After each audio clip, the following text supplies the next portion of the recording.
I'm a Black woman serving in this body of Congress, and so we all know what comes with this work.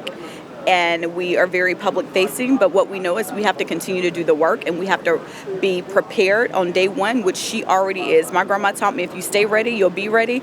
And Vice President Kamala Harris is ready to serve. She has prepared herself for this moment by doing the work. You've seen it, the energy that's come back to the campaign.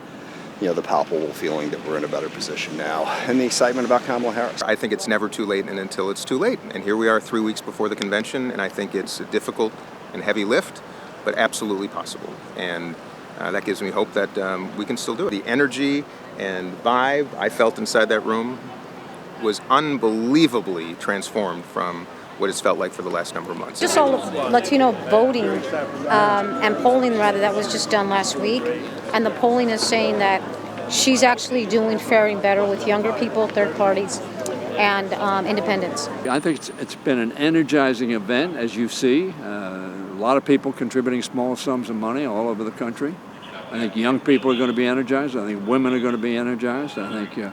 Is this the game changer? I think it is. So what changes now that Kamala Harris is at the top of the ticket? We shall see. In the last 24 hours, you've seen an enormous amount of energy, excitement, and enthusiasm.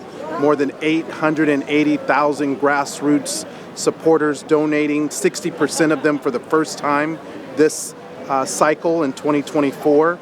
And on top of that, she has already broken records with the largest fundraising of any presidential candidate in the last 24 hours. In addition to the legislative achievements, she is the new generation. She's the future, and she's going to prosecute the case against Donald Trump. She's just a very strong conceptual thinker. I think that's going to be really, really helpful when we're having to deal with a wild set of stories over the next 90 days. I mean, it's just going to be everything in the kitchen sink. And I think she's just going to swing at a bunch of crazy pitches and make contact. I'm really looking forward to it. Anybody coming in with a compressed timeline like this, there's not a whole lot of room for error, and you have to have a really high level of energy.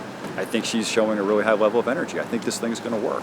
You know, because she was in charge of the border, do you think that this is going to be the thing that will be her main weakness in the presidential race? Oh, I think Kamala Harris has a ton of weaknesses. but that might be one of them, but that's going to be one of them. But it ain't going to be the only one.